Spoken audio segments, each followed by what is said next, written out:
All right, so we're live. Too funny. How you doing? I'm good. I think Yeah. I'm probably better than you all because we've had power consistently for the last week and a half, 2 weeks. Yeah, but don't tell anybody. But We've had power consistently for the last week and a half. Whoa! Easy there, buckaroo. Let's start over. Take two. Ready and go. Go. Rookie mistake. Yeah. What was I going to say? No, don't tell anybody. But we actually had power the entire time. So I don't know why. I don't know how or why. I think our area is in between grid bits and transformers and stuff, and so we had a lot of trees down. I had to cut a lot of trees up and clear the driveway for me and the neighbors because we have a shared driveway, and they're all my trees, sadly. And I think we lost water on Thursday for 24 hours, and we kind of had been prepared for that anyway, so it wasn't too bad. So no complaints here. We have plenty of food. People are freaking out at the store, fighting over oranges and shit. I was like, come on, guys. I'm sorry if you didn't go buy groceries or haven't got more than a day's worth of food. That really sucks. But we all knew this was coming. We do it for monsoons and hurricanes all the time.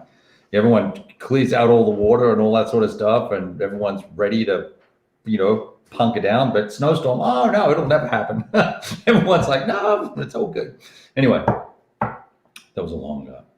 But here you are. Everything's good. Yeah, it's all good. So we're good. Yeah, no complaints. It's a beautiful day here today. Gorgeous. All the snow's melting. Yep, 45 here. It's like balmy. Look, it's the regular crew here. We got John Longshore and Richard Kerr and Rich Savage. What's up? Yeah.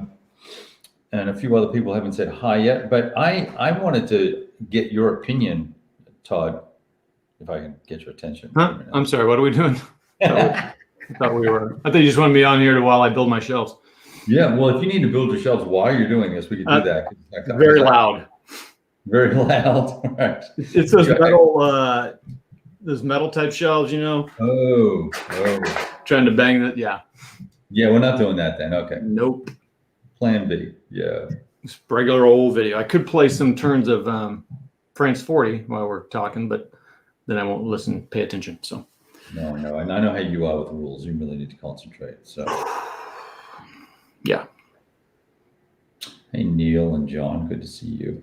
Well, look, I was bouncing this idea around with you, and I thought, wouldn't it be fun just to get online and talk about it?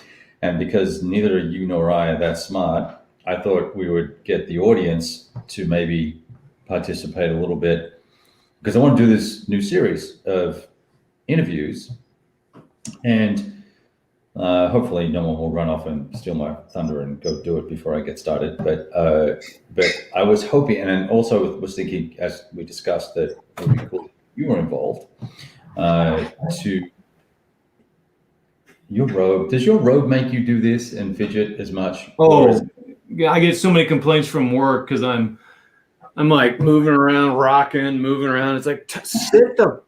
I stand up in real meetings. Which is good. I think that's good. I think that's healthy. Sit still for a minute. You're making it hard for me to concentrate. Very sorry. I'll reach across the screen and slap you. So what I wanted to do was do a series of 20-minute, 30-minute interviews with, there's so many content creators, right? You have a, right. That's what I was trying to fix here. Yeah, why don't you mute something? We're gonna get it initially. Let's see if this is causing it. I've never had an echo before. Well, or you have one of those high-tech multi-camera setups now, so you've probably got some camera running somewhere in the background. Yeah, let's let me change something here real quick.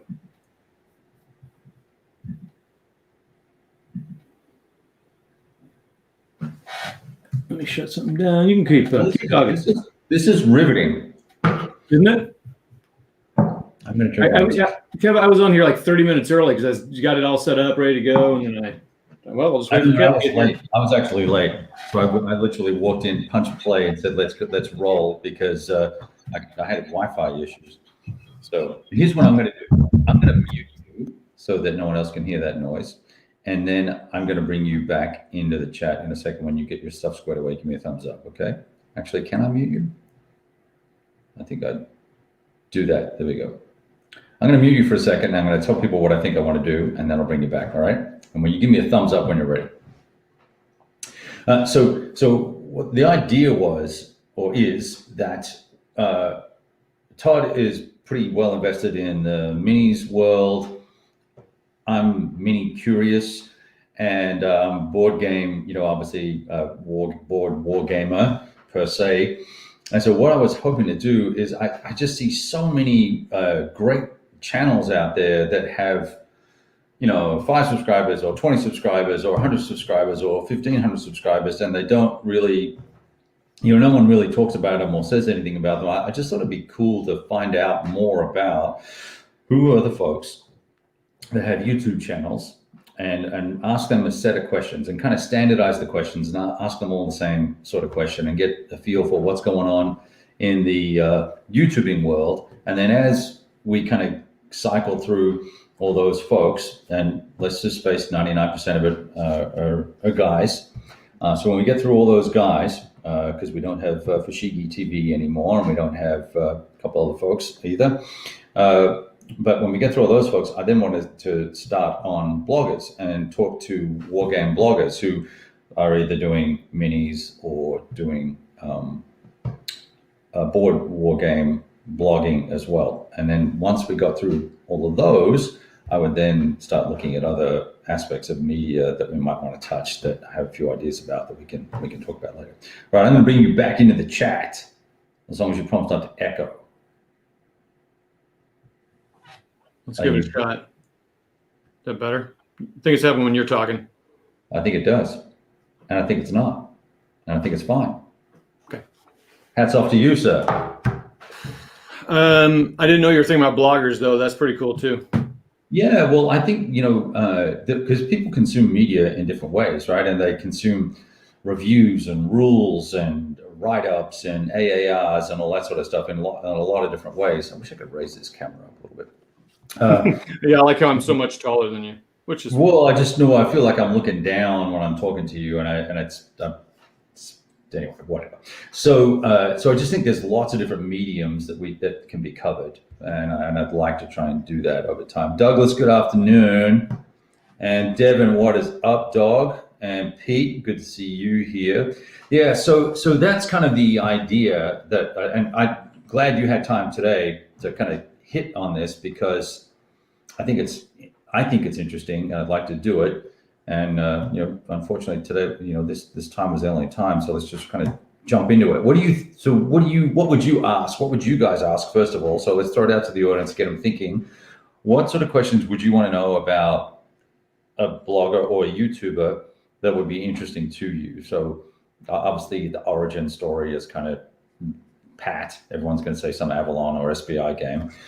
Dungeons and Dragons, Warhammer. I started out when I was 12. Panzer Leader. And then later I did some other things. Yeah, I'm more interested in kind of the what motivates. I'm interested in what motivates them to play, and why, and what games they play and why they play them. But also, what are their favorite foods, and where do they live, and how often do they play, and who do they play with, and fun things like that. I'd be curious if the audience have any ideas. What do you think? Wardrobe. So it's interesting that you asked me this, because I've been thinking about, since I changed the branding on my channel and all that, I thought, I think I want to talk to other World War II bloggers, kind of almost the same lines, but focus on World War II. Yeah. And even they don't have to be exclusively World War II. You play a lot, so I'd talk to you, but kind of the similar lines, but kind of focus the questions toward World War II type of gaming, right? So it's interesting. We're kind of going through this exercise, because I've been going back and forth on it just to get different people on my channel. I think that would be nice. That's really cool. Instead of myself all the time. I think that's really good. I like it's so hard, because you kind of want to know where they got started, but it's all the same story, really. Yeah, and I obviously I would ask that story. I wouldn't just dismiss it out of hand. But look, come on. That's why I never ask that question when I do those deep dive designer interviews, because it's all the same, right? Yeah. But I kind of like what kind of drives them to play, and if they're doing that producing of something, that content, well, that's an additional thing. There's tons of people out there just playing games, which is great, but why did you decide to start posting a blog? I was listening to the Two Half Squads today. That's the ASL podcast that's been going for like 10 or 12 years. Yeah. And they were interviewing Grumble Jones, who does an incredible blog, and he's one I would suggest to talk to because his AARs are awesome. He's only ASL. That's all he plays. I mean, I'm sure he plays others. I think I've read some of his stuff. It's very good. Yeah. Have you seen his? Yeah, I have. Yeah. Yeah. So he's just a Midwestern good cool dude, but like his reason for kind of starting is because he wanted how ASL. Well, all of us are this way to some game. Well, he wanted to keep thinking about the game and stuff. So he's like, oh, maybe I'll start blogging about my games, right? And have a record of them. And I don't know all the reasons. That's why you'd want to talk to him. But one of the things was so he kind of keep his mind in the game because he's, so. But yeah, so why do they do it? It's because this takes a lot of time and effort. So. Yeah, it's not easy, is it? I often wonder sometimes if the, and it's not even just the production that is problematic or time consuming. It's also all the stuff that goes around it, like answering questions, and then you get emails, and you get personal emails and personal questions, and which is all cool to get engaged with people who follow or watch some of the stuff that you do. But it's like, okay, if I love when someone asks me, hey, what's your favorite game, or should I buy this game? I love that question, and I'll always answer it. But sometimes I wish they would just like ask that on the page, like on my blog, so that other people could see the answer, and that I don't have to answer it 15 times. I could just do it once. But anyway, yeah, it's kind of frustrating. But all that sort of stuff takes a lot of time. Yep. Yeah. Well, what else? Let's see. So we got some people said, what are their passions here? Let me just pop some up. Here we go. Yeah, and that's a great question. What makes a person decide to play minis or board games? Yeah. David Mosley's here. Look at David Mosley. Ooh. I play war games to watch Kevin Sharp cry. I don't have an E on my last name. Thank you, David. Well, I think he must be thinking you're like Sharp's Rifles or something. Yeah. David and I have played many a game against each other, face and on Vassal. I win most of the time. Thank you, David. Wow. And I'll brook no interference from you. I shall mute you on this chat. Let's see. So Robert's is similar to what I was saying. No. Where's this is right after your one you just had up with David. Oh, this is wrong. John, come on, man.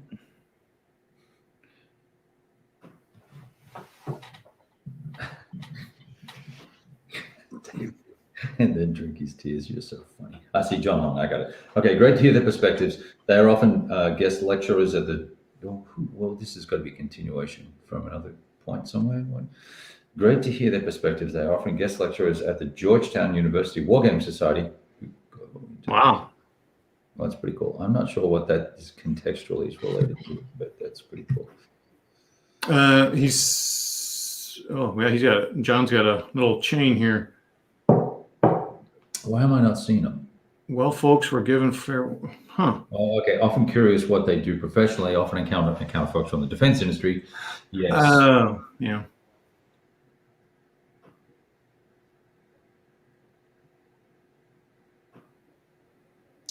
Yeah, that's a good one. Okay, that's pretty cool. Yeah, so I want to know. So I'd like to know what their most interesting period is. How they got involved in that particular period. Is it ancient or medieval? Is it World War II? Is it East Front? Is it World War One? Do I like modern stuff or sci-fi? I think that would be cool to know, and I'd be interested to know. Excuse me, if they have if they have a scale preference. Mm-hmm.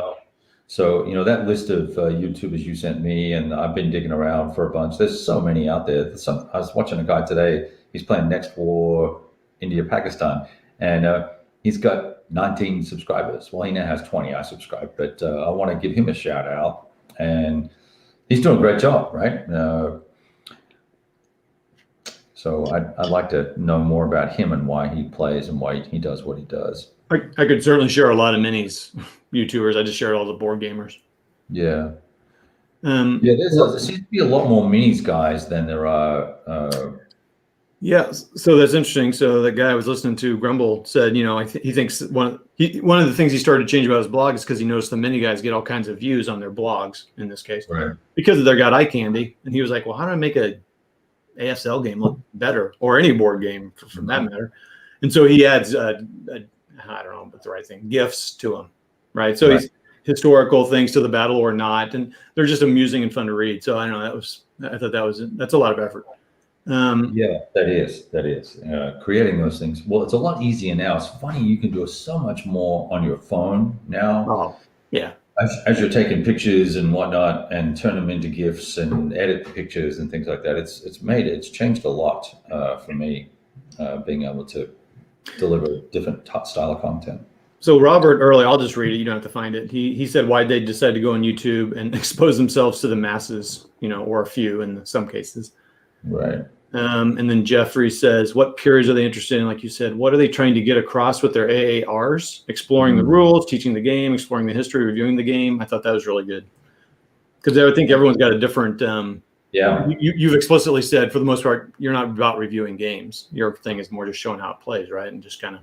Yeah. I just talk about my impressions of it more than anything. It's not a 7 out of 10 type of thing. Although I do, and I try and use the same 10 questions though, like the same 10 things to structure. But I like doing narrative stuff as well. If I could write well, I would write. I think I would write. I would love to write. Because of these games, I'll be sitting there and you look at the pieces and you roll the die and you check the charts and you go, oh my gosh, I can't believe blah, blah, blah, blah, blah just happened. And you want to write it down and take a picture, and you're trying to transpose that image out of your mind onto a piece of paper or a photograph. David Mosley, have you been drinking again? Because no one understands what you're talking about, and we're not listening to you. So you should go have a rest. Peter has an interesting question about combat result charts, realistic or represent actual combat objectives. That's kind of interesting. Yeah, so that it's a little broader wargaming question. Yeah, that's a wargaming question for sure. And it also kind of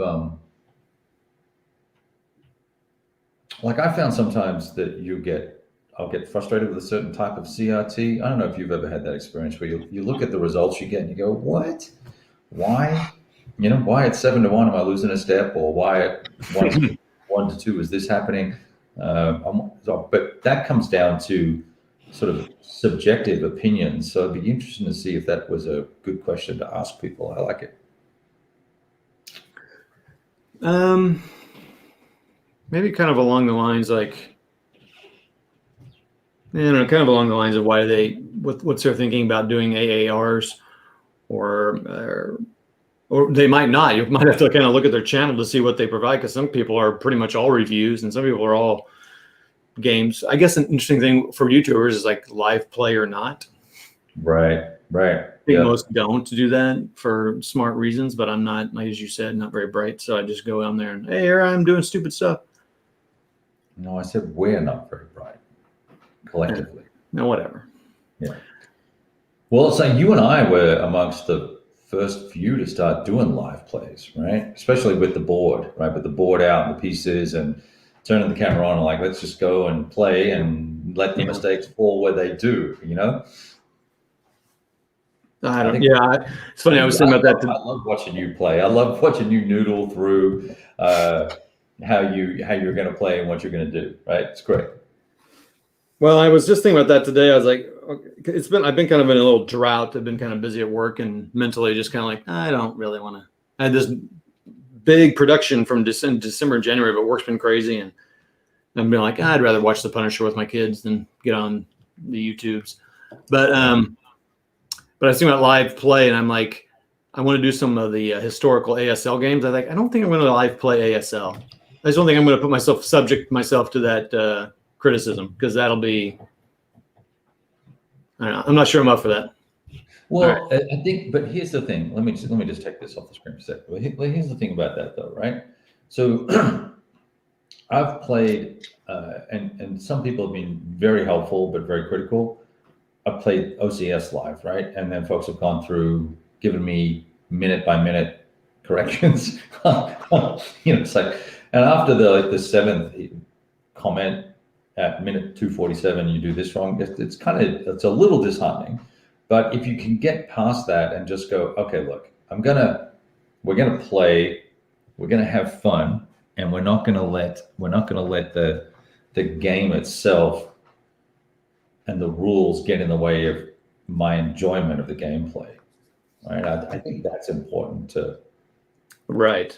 I don't know. It's important, because otherwise it's not a tutorial. If it's a tutorial, yes, I expect you to be 100% accurate, and most guys aren't. They always bugger up some little thing somewhere. So I think when you're on the other side of the screen, it's a little easier to be critical. I would just do it once you pick a small scenario, just play it live and see what happens. Yeah, I'll come and watch. I'll laugh. I have a mini Warmut who checks into my videos often, will make fun of me for reading. He goes, half your videos are you reading rules. I'm like, I know, I try not to, but it's what you do, man. Yeah. I try not to do that. I've got a buddy I play with that likes to read me the rule while we're playing on Vassal. I'm kind of like, okay, I just give me the rules reference, I'll read it. But also sometimes it clicks for me too, so I shouldn't complain. So here we go. Now coming back to John's comment here. So interesting about AARs. Speaking of reading things, everyone can see that on the screen, so I'm not going to read it.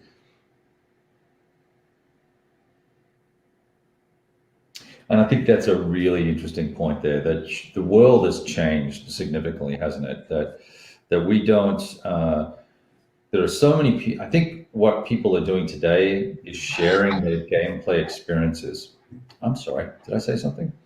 And and I think they're sharing those experiences, and they're doing that versus writing up a 2,000 or 3,000 word review that's perhaps more succinct and more highly structured than a 20-minute ramble or a 10-minute ramble that I might do, or something like that probably doesn't get the point across. So that kind of is what it is, right? I miss those Fire and Movement magazines that had here's the review, then the rebuttals and all that sort of fun stuff. Yeah, I'm not familiar with that, but yeah, I mean, that's what I mean, like Grumble Jones, and there's some people that write some amazing AARs and like in-depth things, but I'm more of a video guy, which is why I do video and podcasts, because I'm an audio visual guy. Yeah. But I'm just, it would take me forever to write something. I'm just really slow, and I'd rather just. And one of the reasons I got the channel started is, one, I was one of the, well, I'm not going to say I was one of the first unboxings, because I don't know how accurate that is, but I was definitely one of the first ones that did some World War II. I did, my very first video was Lock and Load White Star Rising. Right. And I started doing that because I was like, man, how does anybody know what they're buying? Because you don't go to a store anymore. So that was one thing. But then I kind of moved away from that, because everyone gets games before me, and there's a million unboxings. And but I do some occasionally if it's something that's not been done. But then I was also like, kind of like what he was just saying.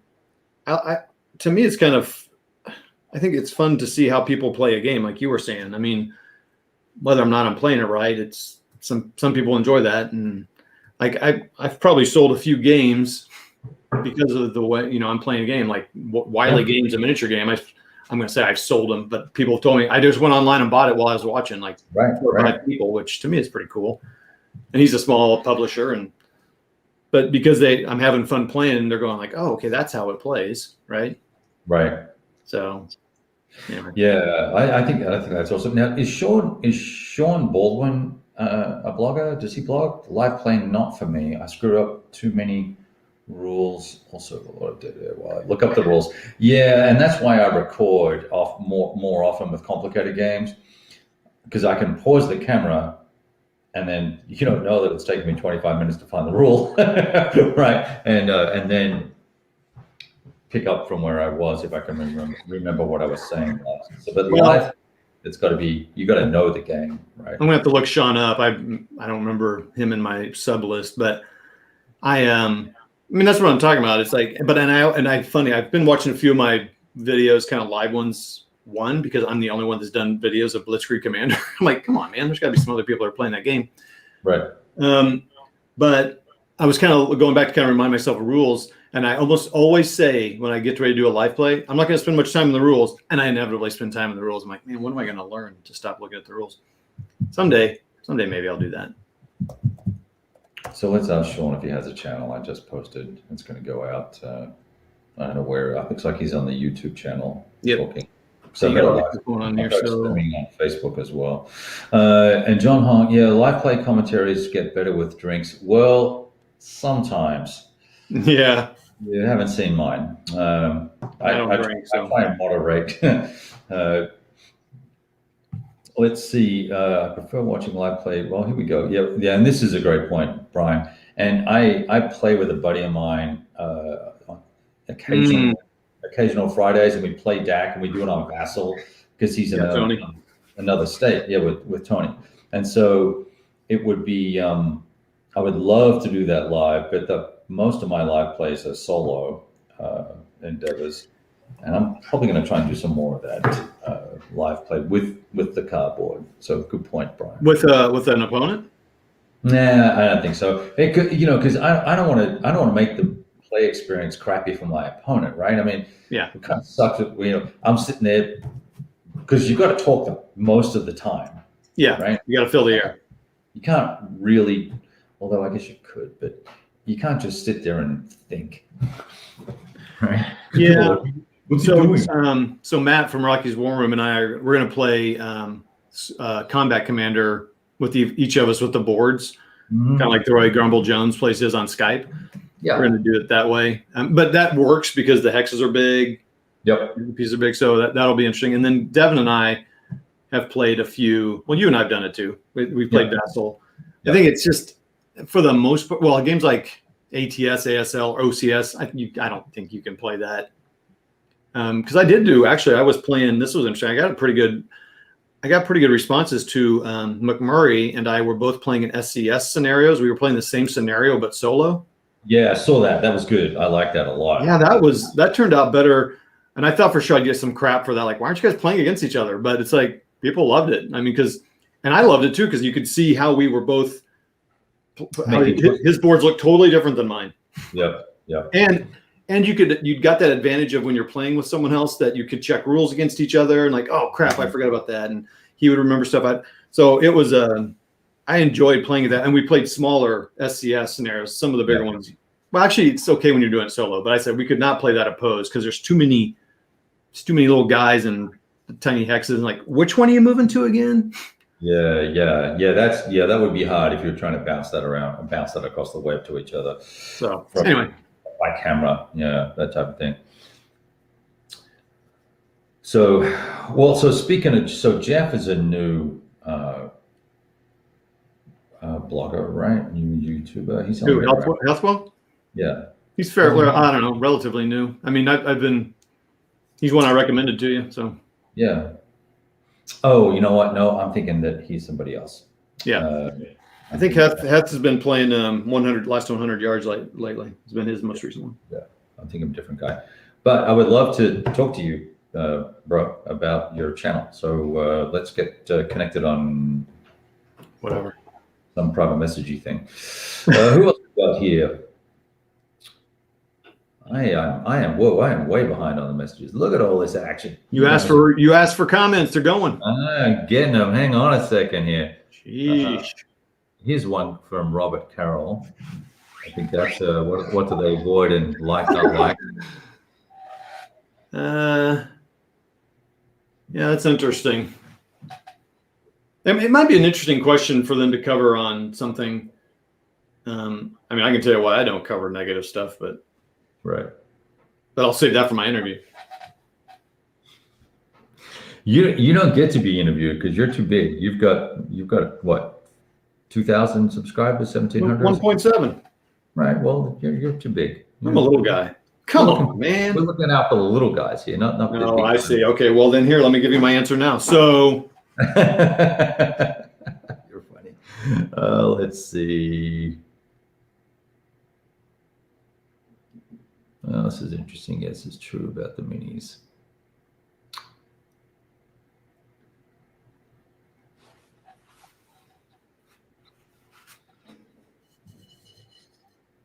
Yep, but I love doing AARs with the actual game versus. I agree. I versus mean, not. unless you're going to, it's just so hard to. I don't know. It's fine. It works for some. It's just hard to. Well, especially a written AR, you really need to zoom in and stuff. Right. And I don't do much Vassal because the reason I play these games is because I like the tactile. So.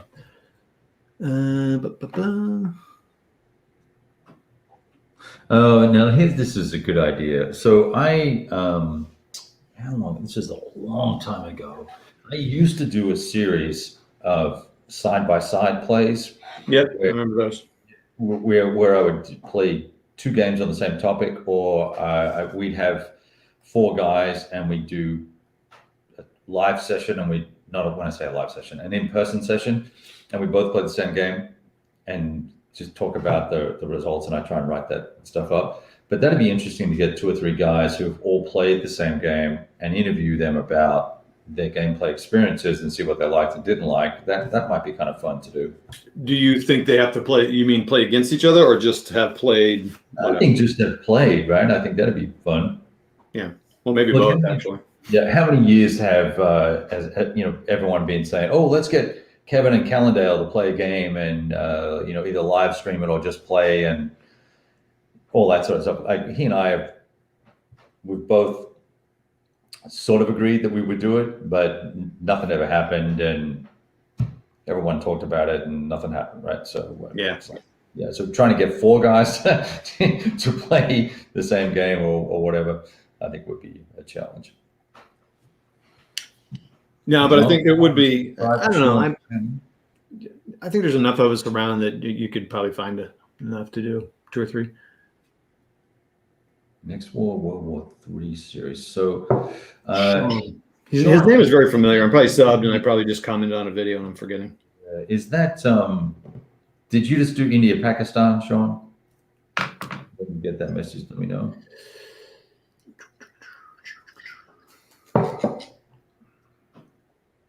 Well, yeah, I see some good questions up here. So yeah, I'm trying to find them. I'm getting to it. Yeah, that's interesting. Yeah. I feel like that's kind of what we do all the time. Yeah.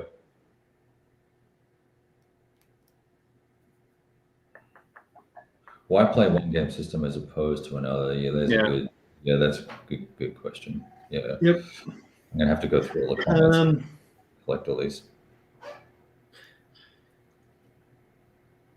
I think it's always good. Like, I do like the question, "What's your favorite game or system and why?"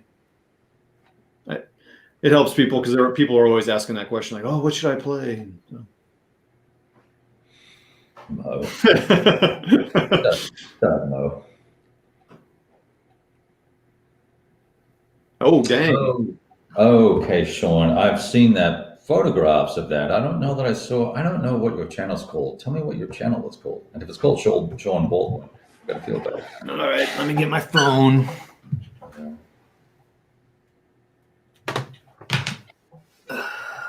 Sean's getting lots of kudos here, so I got to find his channel. Yeah, all right. Forget this. I'm sorry. Everyone pause. Let's go find Sean's channel. I'm going to bring it up on my screen here if I can do it real quick. Let's see. Talk amongst yourselves, kids. Next War. Sean Baldwin.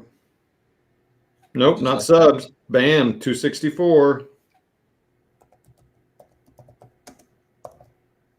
If I could spell Baldwin. Name, boom, boom, boom.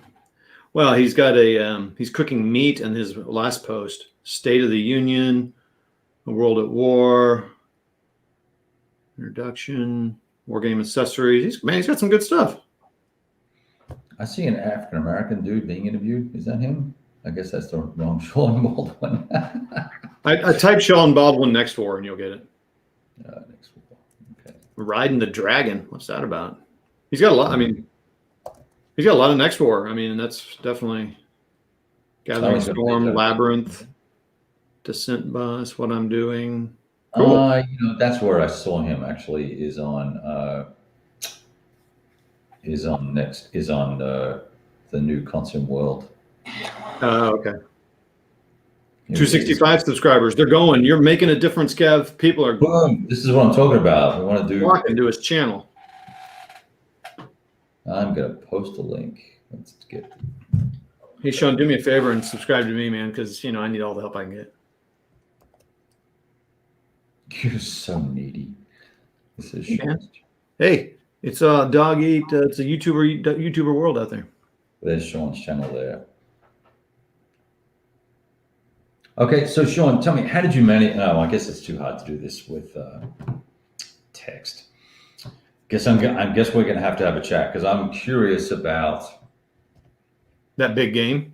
Yeah, well, managing 3 games that complex is challenging. I just did a wrap-up video on Next War Vietnam, and I was curious about adding Taiwan to it, let alone adding Korea, just given the level of detail.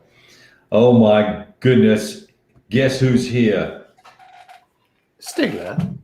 Stigler. Hello, Stigler.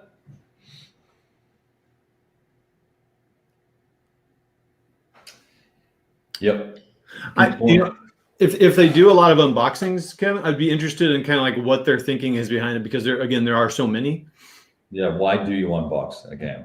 You know why I do them? Because people watch them. That's why. And then I get it. Yeah, 100%.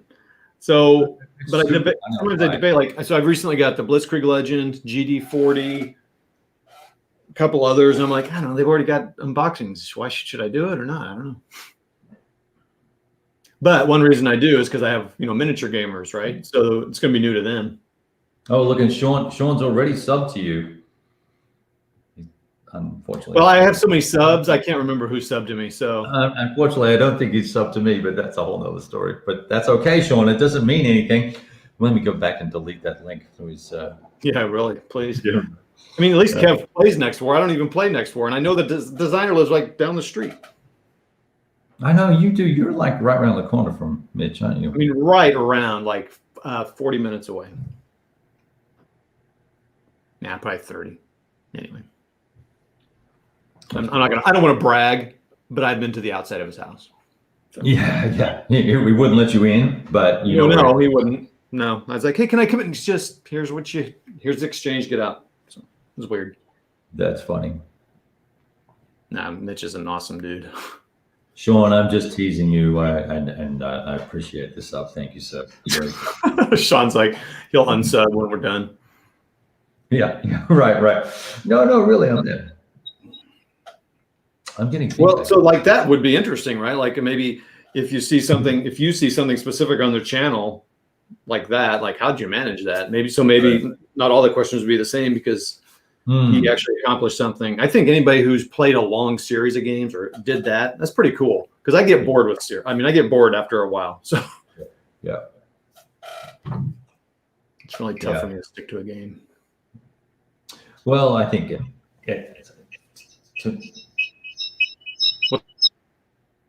dude, what is wrong with your channel? What is wrong with you have a microphone open somewhere. You have 2 microphones. That's what's going on. You were just on YouTube on your phone. Maybe that's it. Because I've got you muted again just until you sort it out big time. Is that any better? Let's try. There we go. Man, if I would known we're gonna have so many technical difficulties. That's funny. I've not had a problem with this because I've always been concerned about this setup, but today it's doing it. And I don't know. Whatever, man. It's your channel. I don't care. What is this? So I don't understand. What's wrong with Steve Dolge's channel? It's boring, but what you really like, it's boring. What I really like to watch, but he's so damn boring. Well, I know who Steven is. But what's the deal with his channel style?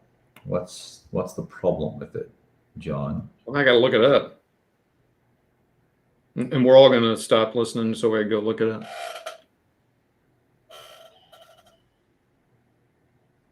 Oh, I'm not subbed to him either. Yeah, he tends. Wow. I'd be curious to see what the big deal is there. Oh, all right. Time to monetize, says Sean. That's funny. I can't monetize YouTube. I don't Oh, know. look, this Mahua needs a green card. I think something tells me that you might have snuck into the wrong place, my friend.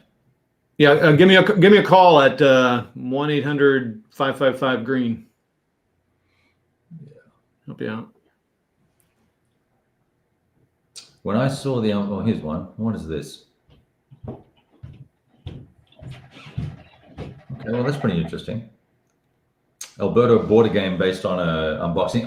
That is one thing I see from a lot of people is that they kind of want to wait and see what stuff looks like inside the box before they make a commitment, which I guess I can understand, but you can see pictures and there's a lot of pre-production pictures and things you can see. I don't know what it is about that. Well, it's just I mean, you see it, how it really looks and moving and in relation to a person. I don't know. I don't know if I've actually had very many. I know this guy. So Jeff, we need to get you on because we're going to do a series. I don't know if you caught up on what's going on here, but we want to interview people who are new to YouTubing and blogging like yourself. So I want to interview you for 30 minutes and talk about your channel and you and how adorable you are. Oh, so adorable. Yeah, or something like that. Anyway, so we need to get connected and do a social chit chat thing. And there's that guy, Mo's Game Table. He's too big. He's big time. Looks like you need to get rid of some of your comments. This guy, what is this? Here we go. Let's get rid of this guy. Clearly, you are not subject to domestic violence. His wife is beating him. Something. What's going on with that? Dear me. Facebook. Well, maybe I'll just stop sharing stuff to Facebook. All right. So So I don't know what Moas must be talking about. Dolge's channel. Yeah. Sometimes it's okay for some quiet, but you don't want to have too much there. Yeah, someone commented on that recently. They said, "I don't know how you just keep talking." I'm like, it's easy. It's called verbal diarrhea. I'm by myself all day. Yeah, I mean, it is funny how you kind of. That's the one dangerous thing that happens to me. Well, actually, I've noticed a couple times when I've been playing a game or painting minis. I'll like all of a sudden I'm like, "Oh crap! I haven't said anything for a long time." Right. Rarely, but. Gimpy. Stephen Dark Vile. I guess it's Dark Valley or something. Oh, well, not Dark Valley, but some World War I game by the looks of it. Stigler, I think that's a lot of part of it too. It's just the fun of opening a new package. That's why unboxings are good in every friggin' makeup to toys to new car. It doesn't matter. People are like, oh, they like to see the excitement. Right. Yeah, it's I think if you do an unboxing, you need to have some level of awareness or knowledge of the game. I know that in the past I've done them and I've known almost nothing about a game, and then you go to do the unboxing. You go, well, let's look at the rules. And well, this looks comprehensive. And it's nicer that if you kind of do know a little bit about the game, maybe you've downloaded the PDF and you've given the rules a quick skim, you can talk a little bit about what the game's potential might be like. I like to do that. Mo does a great job of that, actually. Mo's Game Table does that. I'm trying to shorten up my shrink rips to make them a little snappier. 5 minutes, talk about the game and move on. Yeah. One thing I've noticed. Yes, sir. Carry on. What are you going to say? I'm just reading Stigler's here first. Yeah, I mean, that's 100% accurate. There are some voices, like several other channels I recommended you. I just like hearing them talk. And what's funny is one of them, I just saw a comment on his channel like, "You got the worst voice ever. You got vocal fry and whatever." And I was like, "Wow, I really like his voice." So it's I think that is part of it. I mean, Ardwolf's got a great voice. Yeah, what's amazing to me is, well, Stigler has my voice, huh? Come on, man. Come on, man. I think it's amazing. Like Ardwolf's been getting like 50 to 60 people on his clippings. You know, I'm like, dang, dude, he's just rocking it. It's so funny but I enjoy him. If I can, I'm available. I turn it on while I'm usually doing dishes at night when I'm watching those like 7 to 8 o'clock ones. But yeah. I'm not gonna watch clip counters. Sorry. I mean, I'll do a clip and chat. You know, I've done those quite often. But well, good. That's good for him. That's awesome. It's amazing. Gosh, what's a hit and run stream? What is that? Yeah, what do you mean? Maybe you don't want to have Jeff on your show. Yeah, what is it? Talking like that. What is that action, Jeff? What are you talking about, bro? Oh, I was going to talk about Ruff. I like the kind of the way. So he does. He buys a lot of older games, right? Mm-hmm. Mm-hmm. And I like what he does with his unboxings because obviously first of all, it's a lot of games that people haven't done an unboxing for, so I think that's cool. Right. It's maybe hard to find them, but then he'll actually, when he goes through the rules, he kind of like almost tells you each section, like, hey, here's fortifications. So they kind of what they cover, which I think that's kind of an interesting concept of. So you don't, he's not going to dive into the rules, but you kind of have an idea, almost like looking at the index or the table of contents, Right. And it shows you how long it is, how many, is it dense words? And like it's the older games, so they're usually just dense, tiny letters, but I thought that was an interesting touch. So. But he also has a nice, obviously a nice lilt as well. So it's he's darn bricks to listen to. Quick to the point when something specific. Huh. Mm-hmm. I've never seen Kev be quick. I've never seen me be quick and to the point. I'm glad someone thinks I am. That's good to know. Oh, right. Thanks, Mo. Oh God, yeah. You guy's a whiny ass whiner. You have to deal with that. Oh, sorry.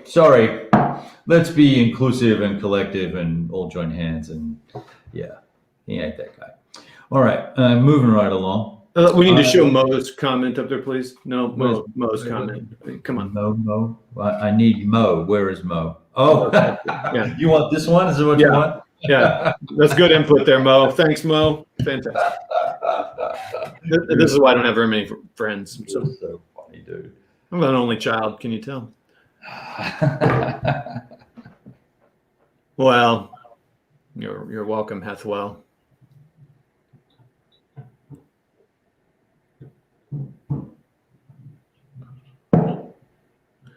I mean, I like Marco's voice too. I just don't watch his videos because they don't relate to me. So I can't stand Marco's voice. Oh, really? A lot of people can. I'm all right with it. Yeah. Oh wait. What do you like your voice, Todd? It's fine. I'm fine with it. Yeah. I mean, because I've been doing that podcast for 2.5 years. I've been doing videos for 10. I do stuff at work. I don't know. It is what I mean. Sure. I wish. I don't know. It's fine. Right. And I watch myself on video, and I do all that. I don't know. Yeah. It's funny because I'm typically in the past not a very confident person, so it's kind of weird that I'm like, why am I confident about that? But I am out there because I think it's okay. Do you rewatch your videos?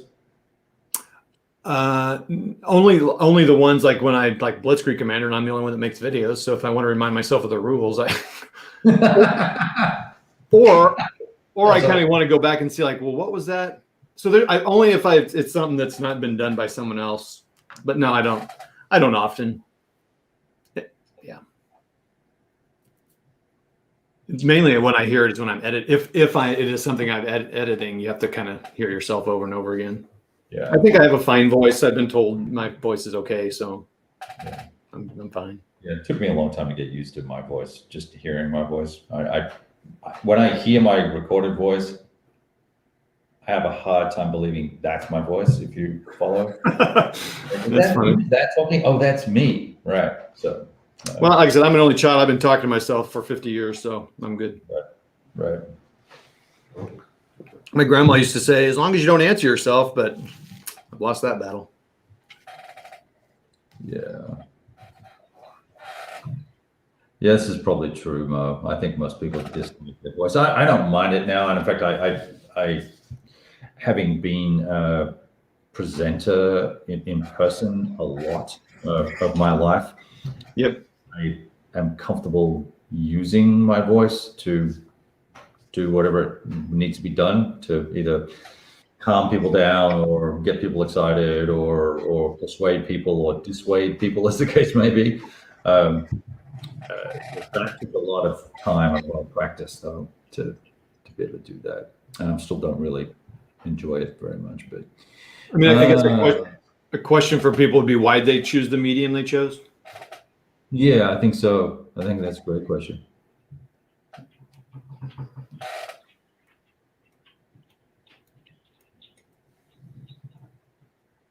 I agree with Heth on that. Smart ass. Oh, I've seen that. John's made that comment before. Bad boy, John. Yeah, Hethel's got a good one about podcasters maybe having them come on, which would be interesting. Yeah, I'd like to get them on too. Well, now, so here's the interesting thing, and I've noticed that podcasters tend to use a lot of microphone filtering, so they have those Pop filters. yeah, whatever they're called. I don't know what they're called, right? Yeah. But they can really make a difference to a person's voice, that the tonality and the bass and the treble in their voice. I've noticed that significantly. I've met guys who podcast, and when I listen to them speak in person, they sound quite different than they are in the real world. Well, when I was making my podcast, one thing I used to do is I used to record in the closet, like the closed closet, because it dampened the sound and it sounded way better. Right. And I didn't do any sort of modulation on my voice. It's just that could, why they put all that sound dampening, because you just have a nice full sound. Whereas here I'm getting this echo, and you can hear the people walking in the kitchen above me.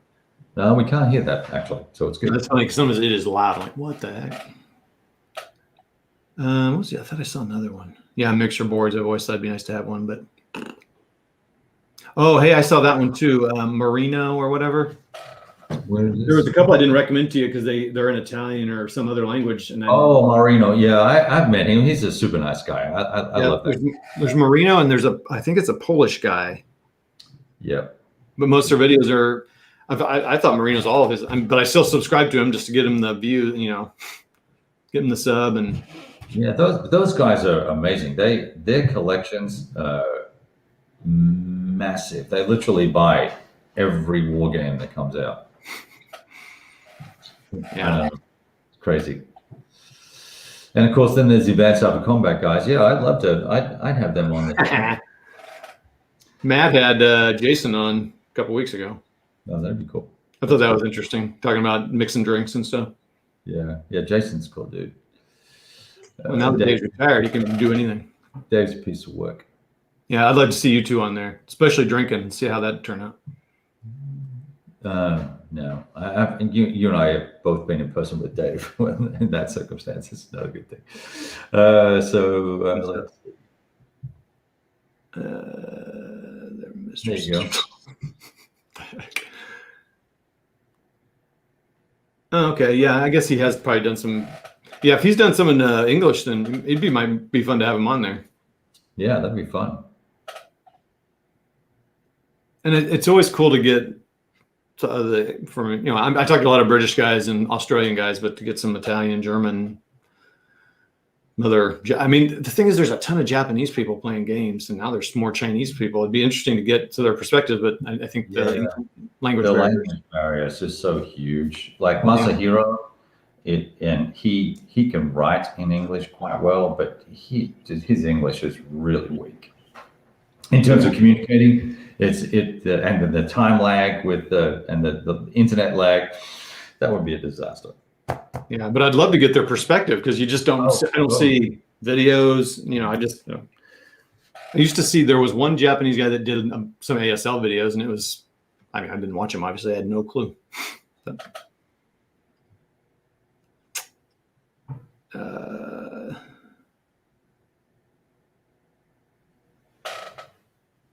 oh, that's interesting what Brian said about podcasts. Where is that? It's after Heathwell talks about their mistress's socks. This? Yeah. That's interesting because I used to take out some gaps. But it's interesting that I didn't really consider it, that it gives you that time to think. Or just at least to, and I bet you that's all automatic. So if there's a pause more than 5 seconds, it probably just rips out the pause or something like that. But I guess if someone's dealing with a sort of detailed commentary, then you might want to be able to think through what they're saying. You know how sometimes you listen to a podcast, you go, "Oh, that's really cool," and then they're on to the next fact, and you're like, "Ah, shit," right? You don't even get a chance. Yeah, that was with my early videos. I used to do that. I used to edit out.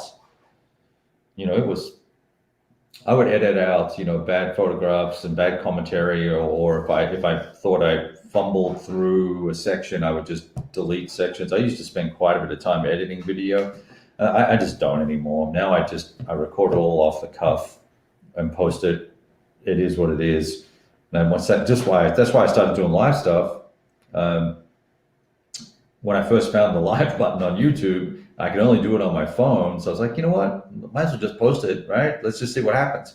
How bad could it be? It can be pretty bad, but it can also, it saves me a ton of time, because if I do a video that I'm going to record, I probably want to edit it a little bit, unless I'm getting lazy. Although I'm having trouble with my video software at the moment, so I'm not editing anything at all at the moment.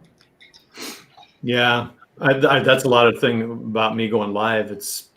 I don't like. I've never had much like editing and posting up long videos. Right. Takes too long, and Mm-hmm. and I've got good stuff. I got a good iPhone. I got a good internet connection. I got a newer computer now, but it's like, ugh. So that's why I go live if I'm going to go for an hour or something. Yeah, it's a bunch of work. I haven't done it in a long time, but making those stop motion videos and stuff like that was tons of fun to do that. But it's just I don't have the time anymore to invest. It's an hour a minute of editing. Yeah, that's a lot. Whatever. Anyway, we're off topic. So let's get back to what are we talking about here? Let's see. I don't know. Asking them the future of their channel, if they have any future plans or not. They may not. Winging it and bringing it, baby.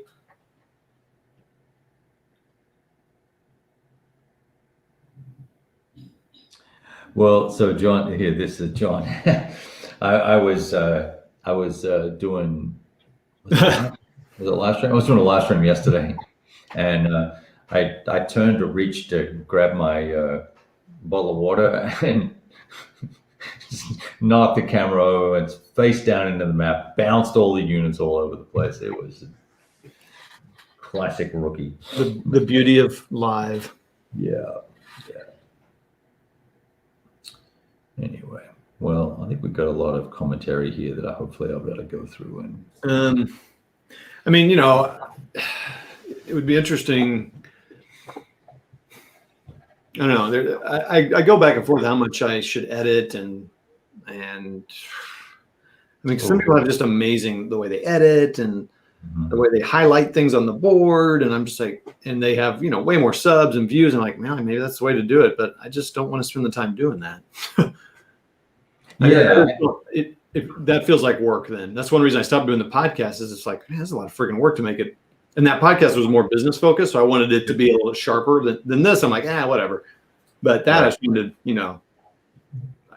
And that was all for my guests there, because I felt like I needed to put a production together for my guests on that. Right. Whereas this, I'm a little less concerned with that, because I think everyone kind of knows what's happening here. I'm not doing this for money and business. I want to do the best I can if I have a guest on, but right, exactly. Oh, congratulations, Norman.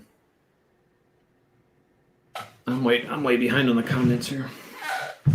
And so Norman, welcome back. I'm glad you got your power back on.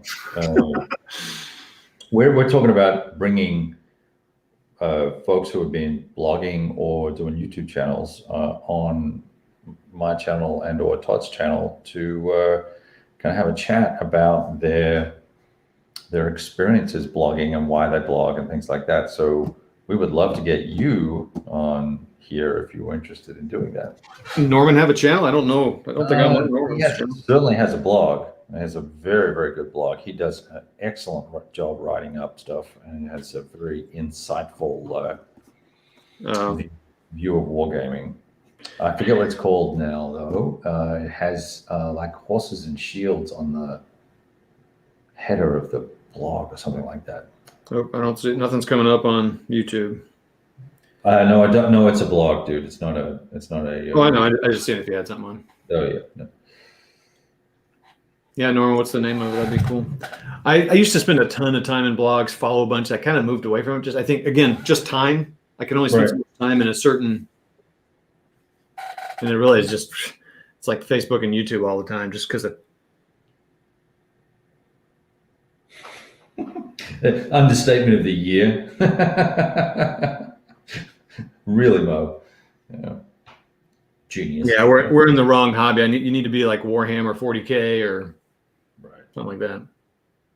It is amazing to me, man, watching those I don't watch them that often, but occasionally I'll watch them just because there's some people that do amazing productions of Warhammer 40K, and they're getting, man, so many 40,000 views a video. And like, what's the lady's name? Wargaming girl. There's a couple lady folk that make them, and they just rake it in. I mean, I thought about getting a wig, see if that would help me. But I just recently watched one. First of all, their sound was amazing. They showed the whole board from they would switch the camera while they're going, while they're playing. And then they had the friggin' takeaways, like on The Office or Modern Family, and they'd come back like, well, I thought I could get Kevin on that role, but then he got me. I'm like, what the heck? They have cutaways? That's incredible. Yeah, it's a real production. It's pretty cool. But they're getting 40 to 50,000 views, and they have 100,000 subscribers. So they are making maybe not much money, but they're making something on that. Right. I think it used to be $100,000 a year per million subscribers. I think it was something like that. Oh, really? Yeah. Yeah, I love it when some of the people talk about, oh man, my revenues are going down on YouTube. I'm like, I don't even know. God doesn't mean anything. Whatever. They can pay up a penny on the million views. It doesn't matter. Yeah, Stigler, you're 100% right. It's a social word. That's great. I think Sean might have it backwards. Here we go. Once I start making the dollars, then I'll start editing. I think you'll make the dollars if you edit. I said not in gaming. That's funny. Well, that getting started miniature wargaming series I did? Mm-hmm. Put a lot of time and energy into that, and I was like, what am I expecting to get from this? What's the point of doing it? I don't know, because it's a lot of work. But that was a good series, though. I enjoyed it. I've had some good responses from it. So I think the only pay I want for it is good responses. Like someone says, well, it really helped, because that's the whole point of me doing it. Right. I don't need people to tell me it was good. I want, I don't have that kind of ego. But. Yeah. It's interesting why people do what they do. I think that's one of the reasons why I want to do these interviews, not only just to help them, right? If they get an extra 50 subs or 100 subs, makes them feel good and keeps them motivated and all that sort of fun stuff to keep going. But I'm curious why folks do what they do. I don't even know why I do this anymore, but it is what it is. Who was? I'm going to see what Hethwell said. Well, 40K sells, granted. We didn't transmit the feeling that you just play the game like Little Wars did. Yeah, I mean, Little Wars isn't a good example of someone that kind of burst onto the scene, but we've already talked about them a million times. Yeah. Well, and there's some folks that do very high production, very well scripted videos and you'll see they don't do 3 videos a week. They'll do 1 a month, right? Yeah. And we get 200,000 or 300,000 views or whatever the case may be, and that's awesome. But even then, they're they're not making a lot of money out of that unless they do have 1 million subscribers or 300,000 or whatever it is. Yeah. So. Yeah, but why they're doing it's good. I mean, like I said, and also painting, I did it just so people would know that, hey, you can do it, because my painting's not great. And Right. wait,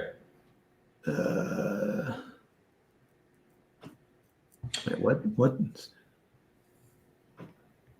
Oh man, Mo, that's a serious dip there. 2 holes. No. Yeah, he's I got you. No, that tells us true. And I think another thing that a lot of it, I think that helps grow a channel is the personality. So the personalities on Little Wars are really good. I mean, most of the guys on there are kind of interesting, and they all have a kind of unique perspective. So I think I've thought about that before. I think that's why it's good if you're interviewing people. And I mean, when I bring someone on my channel, it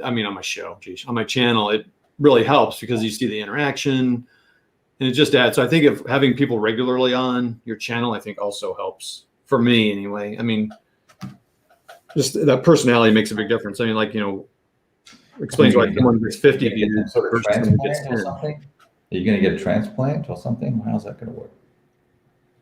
Do what now? Are you going to get a transplant? Why? What did I say? A personality transplant. Oh, yeah. I've been looking. I'm on a list. Yeah. Come on. That was funny. I said I'm on a list. I kept it going. I'm laughing on the inside, Kev. Crying on the outside, laughing on the inside. Oh, Gilbert Collins. That name's familiar. I don't think I picked Oh, Gilbert. Yes. He does a lot of American Civil War stuff, right? Oh, then I don't care. He has a very dry voice to listen to. I got to admit. I'm subbed to him. I'm pretty sure. Yeah, I'm subbed. Yeah, but he is very detailed. So where did you see that quote? Where am I missing this? He's oh, that's right. He did a big old long thing on 1914. He just did some Napoleon. He's a little bit out of my wheelhouse, but I'm subbed to him anyway because I want to support him with a sub and watch him occasionally. Sure. Very cool. Because that's the kind of giving guy I am. There's a dark side. My favorite channels seem to have pretty low production work, and I actually like them. Well, thank you. I assume he's referring to both of us. You get that on mine. Hey, it's just like chicks with low standards. Yeah. That's funny. Poor guy. Well, he's playing Napoleonics, Jeff. That's the first problem. Everyone has some bitch or complaint about Napoleonics games and systems and things. So it's a bad set. Pick the wrong thing. Okay. So let me ask you that, if you don't mind me asking, since I'm hijacking your thing a little bit, but Sure. Is there anything that you think would make a kind of a more focus on World War II different than, because you're talking more broad, like, why your channel, but where I'd be focusing on World War II, like part of my things would be just like why World War II, that kind of stuff, why the interest in it. And I think a lot of those answers will probably be the same as well, but favorite systems, getting started. Now I would be talking to minis and board gamers too, right? So Yeah.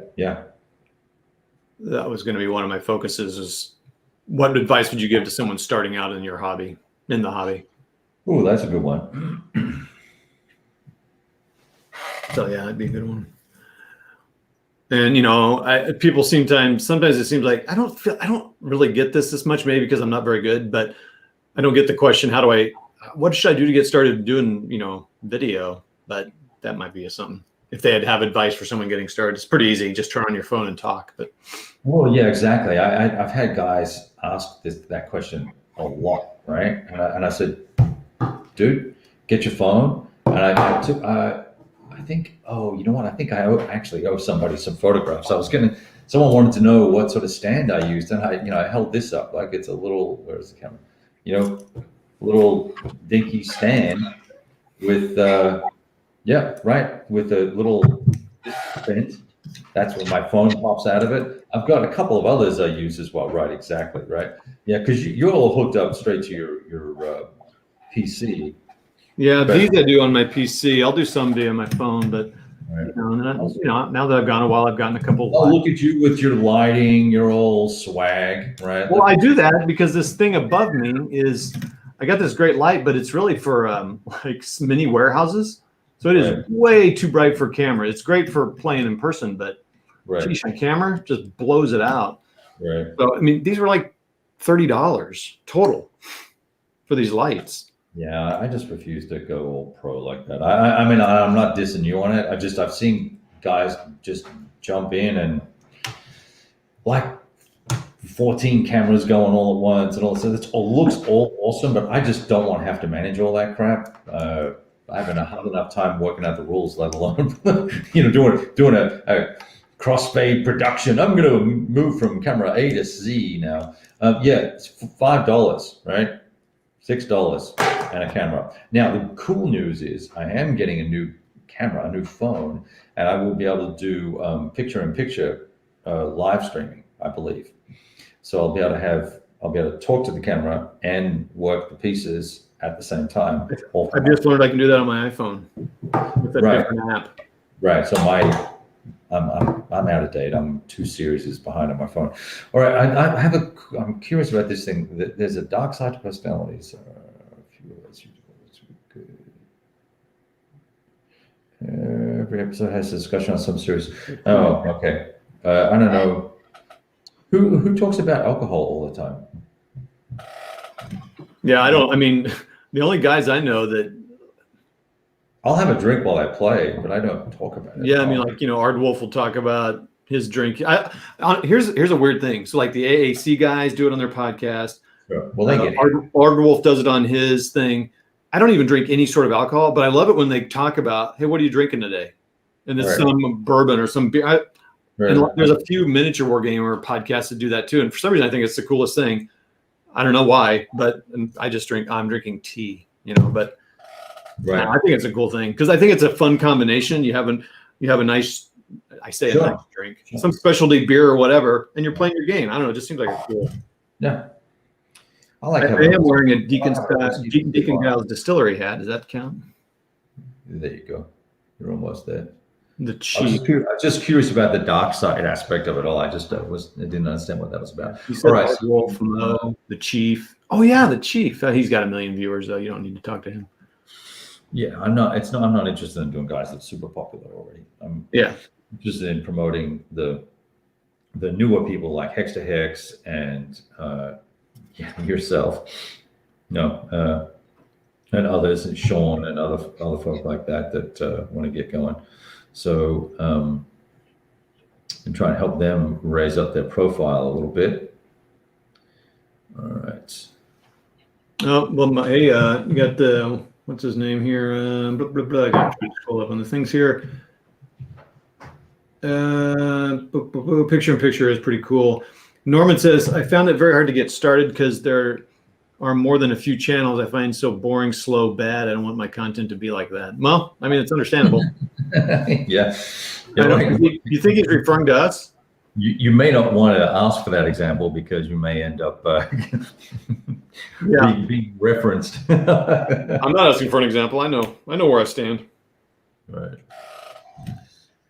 But you're right. I mean, gosh, that's so funny. I've never worried about that. I was like, about what? About being boring? Yeah, I'm just like, I don't care. I mean, I've always just considered like I'm just going to be who I am, and the people who like me will like me, and the people who don't will be like, yeah. Right. And there's a couple guys I'm thinking of. Gun Barrel out of Canada. He and I've gone back and forth, just goofing on each other for 10 years on stuff, and because we relate. I've never met the guy, but maybe we'd hate each other, but we like each other on YouTube comments. I don't know if I've ever talked to him actually. That's funny. I'd say, Norman, give it a try, man. If you have insight like Kev's talking about, I'd be interested in hearing that because I'm probably going to struggle to read the blog, but.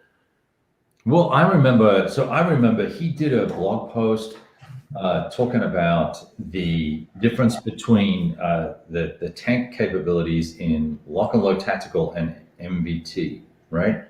Wait a minute. And it was awesome. It was a great. Oh, wait a minute. I know this. I know Norman. Yeah, you'll know. He posts on Board Game Geek all the time. He writes up some really cool stuff. Oh, yeah, I love his blog. John, the chief creeps me out. What is it about him that does that? I love the fact that he's got this whiskey tasting channel, which is way more popular and successful than his. I like it. Well, he comes from my hometown, so his gaming stuff. I don't watch a lot of his stuff. I try not to watch a lot of anyone's stuff actually, but I like to check things out and subscribe to folks on a regular basis. So Norman, I do love your blog. you know it, right? Yeah. Now that you said that, I just didn't recognize. It's got the little medieval soldier, or it's I think it's a Norman soldier. Yeah, no, he's done a good job of comparing game systems. Yeah, that would I mean, I'm telling you, people would like that in video format. Now, the struggle is his things are more kind of representational, like he has the picture, but it wouldn't be that hard just to show the picture of the two counters and just talk to them. I mean, you get all fancy and have like things highlighting and do all that stuff. Yeah, screw that, man. Just put the two things up or just show them. Yeah. No, Norman, I love your stuff. I'd sub to you in a heartbeat. Yep, exactly. That's what I. But you do have to kind of do it professional. It wasn't him. No, I'm pretty sure it was you, dude. Well, here's me telling him that that's what he wrote. Okay, you did something that did some comparison. Did he ever tell you the blog? Come on, Norman. No, he never gave us the damn link. Norman, who are you? Norman, post the damn link up. I'm almost certain that was you, or is you, or could be you. Anyway, whatever. That's hilarious. Norman's probably like, I don't know what you guys are talking about. You're crazy. And he's look at his Mo trying to get all gamey. Look, one's a tank system and one's a tactical system. Mo, no, stop. Come on, Mo. Come on, Mo. Yeah. The best thing about Mo is I guess he doesn't have a blog, so it's not him. So I've been talking. I could have sworn Norman Hart. Oh, God, I know. You know what, Norm? Here's the problem. I know Norm. Norm lives in Austin, and I play war games with him. This is why I feel like I know him. But there's another guy called Norm who has a blog, and it's not Norman Hart. Okay. Yep. Oh, that was painful. Sorry, dude. That was painful. Right. Hey, look, everybody. This is what happens, and it's okay. Yeah, I was just confusing people. Sorry, Norm. Norman is actually moving to Arizona. Bye, Norman. Well, either way, Norman, we'd love to see you on here. Yeah, he and I have talked about him YouTubing before. So let's see. Yeah, amen, Stigler. Amen, sir. If you can get sponsors, go for it. Nothing wrong with that. I'm not sure what that means. I like Stigler's. If you try to copy. He said, if you try to copy somebody else, they're going to be better than you. There we go. Yeah, go do it. Go compete with that other guy. That other guy was awesome. And he ain't watching. Yeah. That's interesting. I don't get games sent to me. I have one. Twice I've had something sent to me in my 10 years of doing this. I don't know. So I just don't. Publishers don't want to. I don't know. I don't want to track that. So I couldn't tell you.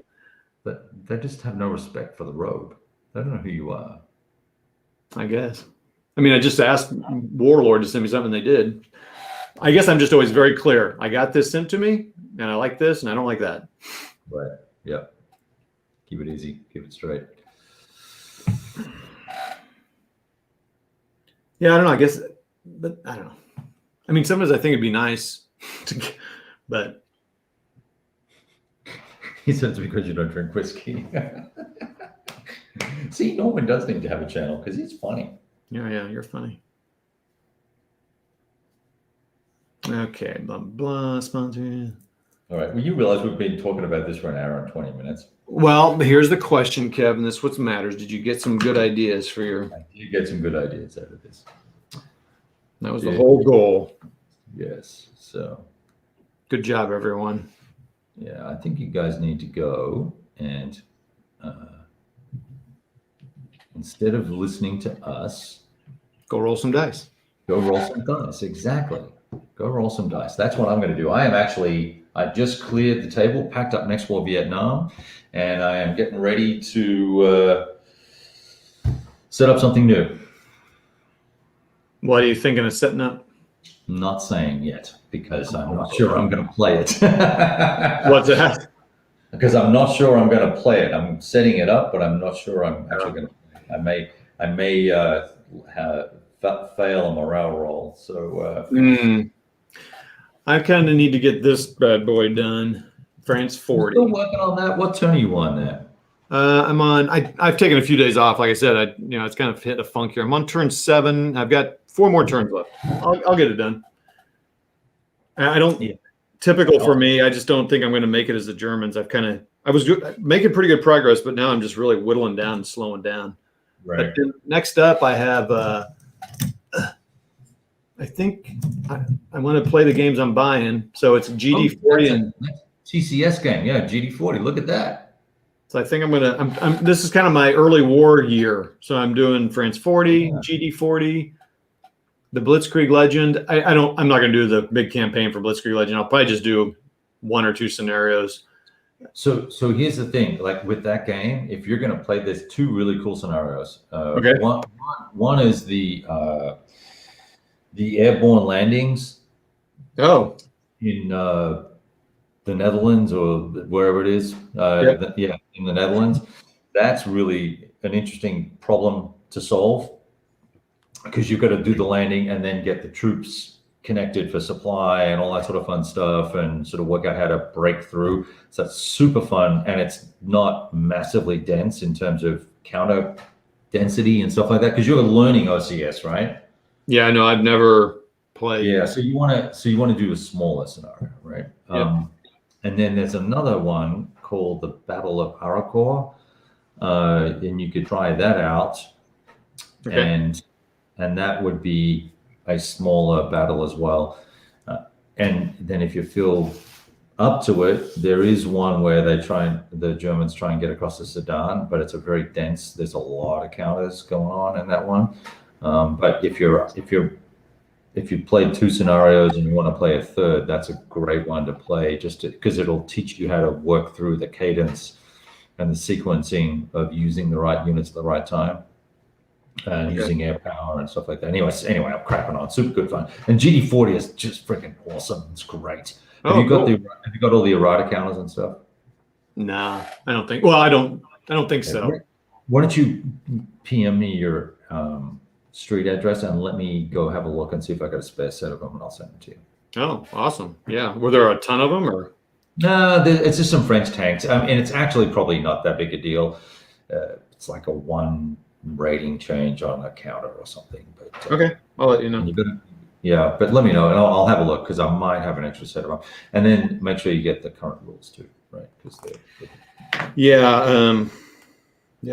Whatever the latest. I assume they're on the MMP Gamers support side or whatever. Yeah. So I have those 2. That's cool. And I want to finish painting those that Band of Brothers box set, and then I want to get painting those 28s has made me really want to get back to my 15. So I'll probably use this space over here to play a 4x4 miniature 15 millimeter game. I think I kind of need to have both on the table so I can kind of bounce back and forth because the miniature rules are a little easier. Right. And also just a different kind of engagement. And then I bounce them back and forth to this. Not that France 40 is that hard, but. Well, you know what would be cool though is if you had like say France 40. So you've got France 40 there. You've got the Blitzkrieg Legend, and you got GD40, right? So they're all same time period. You've actually got this whole early war thing.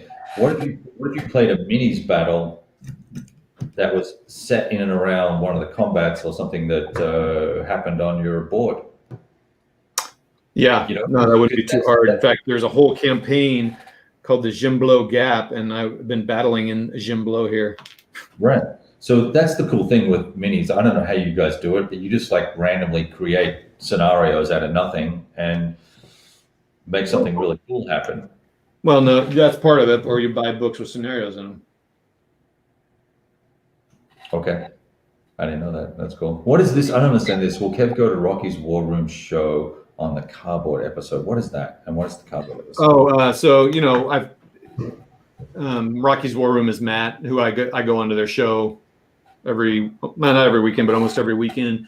He's the one we talked about doing the Western game with, and Matt has started playing Hex Encounter games. Oh, cool.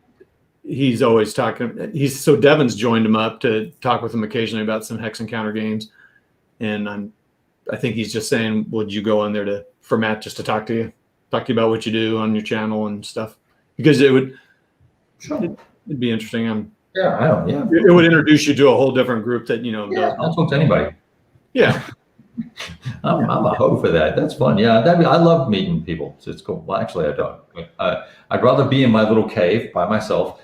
But in our hobby, I love meeting folks that are doing different stuff. Well, yeah, and like I said, it would be introducing to you a whole different group of people because he's mainly got miniature people watching him. So right, yeah. So Hethwell, they're gonna have to get their agents and their managers together to negotiate the appearance. Have his people call my people. Yeah, Kev's hard to get hold of. Yeah, so I am looking to try and set up the Peloponnesian War, the campaign for that, but I've got to pack up the Quattro Bar game first, and I want to get started on a larger campaign, either an OCS title or a modern warfare title. I'm not sure which, but we'll see. So I've been reading lots of rules lately and not finding stuff that's kind of Really? That's super excited to go. I got to get this on the table. So I haven't done Ancients in forever. I've got to find out if I got time for that. So anyway, it's all good.